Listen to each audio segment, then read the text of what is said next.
This is Gerard Del Real with Resource Stock Digest. Joining me today is the new president and CEO of Prophecy Development Corp, Mr. Gerald Panneton. Gerald, how are you this morning? Very good, thank you. For people that aren't familiar with your background, let me just kind of provide some context, because it's pretty rare to have somebody with your background and experience stepping into a company to advance a project at the stage that it's at now, the Gibellini Vanadium project. You're a geologist. You have over 30 years experience. You were the founder, president, and CEO, of course, of Detour Gold. You took Detour Lake from 1.5 million ounces to over 16 million ounces in reserves. It ends up becoming one of the largest gold mines in Canada. You now step in with Prophecy to advance the Gibellini Vanadium project in Nevada. What motivated you to come back? I know you don't do it for projects that you don't plan on seeing through. Well, look, it's a very similar situation, actually, to Detour Lake. I don't think, Gibellini is going to be the largest, biggest vanadium producer in the world, but that may be one of the most profitable ones. And I think at this stage we're taking Gibellini, and I trust that, what I've seen so far is that John and his team that he put together so far has done a tremendous job over the last year to bring the project to the baseline permitting process that we are in. As you know, the feasibility study is already complete. It's not about drilling the resource. We do have an excellent potential to increase the resource and bring that into reserve for the future. We have some very good lead on the property. John and his team have done a great job. And now it's basically the time of, stepping in and bringing the experience that I bring and bringing projects through production, which I've done twice at Barrick, which I've done with Detour, what I was trying to do with Newcastle. So Gibellini is another very good example of a project that should have a very good positive return for investors. Now, just to be clear, John Lee will remain as chairman of the board of directors of the company, correct? Correct, yes. Fantastic. Now, tell us about the project. I'm familiar with the project, but for people that may be new to the project, people that maybe follow you and are going to come and get familiar with the story because of your background and your success, can you explain the Gibellini project and what is so attractive about it to you? What's very, very attractive is the economic and aspect of developing the project. First, we're in Nevada. We had a meeting at BLM, very friendly, very supportive.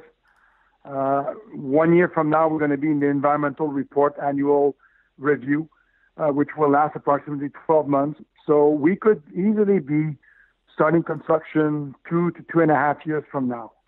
And that is what the current administration in the U.S. wants to see. Short environmental period review, but well done. Very well done. And very impressively, there was 15 people at the BLM meeting, just as an introduction meeting. It's not even the kickoff meeting. We know exactly what needs to be done over the next 12 months. It's very straightforward and very supportive BLM office in Battle Mountain, Nevada. What's interesting about the project, low strip ratio, 0.17 to 1, almost no waste. We're basically mining a hill, which is approximately 250 feet height. And metallurgy is very simple. It's an heap leach. The hill is completely oxidized. There are no sulfides. So it's a very, very easy and cheap process. And when you look at the cost, we'll be able to produce, according to the feasibility study and the study done today, vanadium or V2O5 at $6.35 all in. Including royalty, depreciation, capital expenditure, and operating costs. So it's a very attractive project. And when you look at vanadium price in today's world, the pentoxide at $26 to $27 US a pound, you cannot ask for a better timing. Now, this project is the only large-scale open pit heap leach vanadium project in North America. Is that accurate?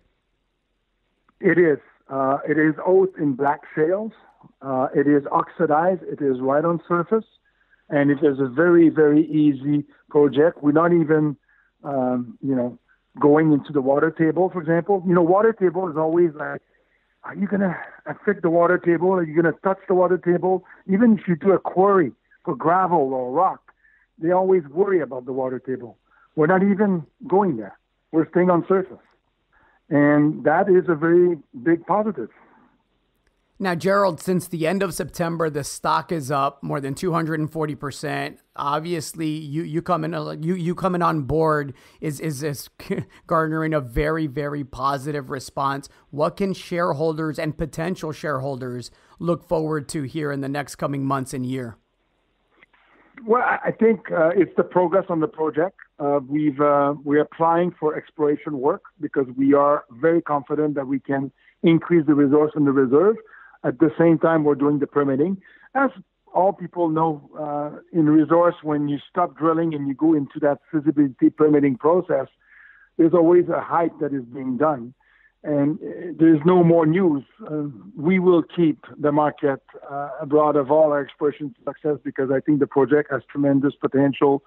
Maybe not to do a tenfold like a detour, go from 1.5 million to 16 million, but maybe there's a chance for doubling the resource, doubling the reserve, which already sits with a 13 years life of mine.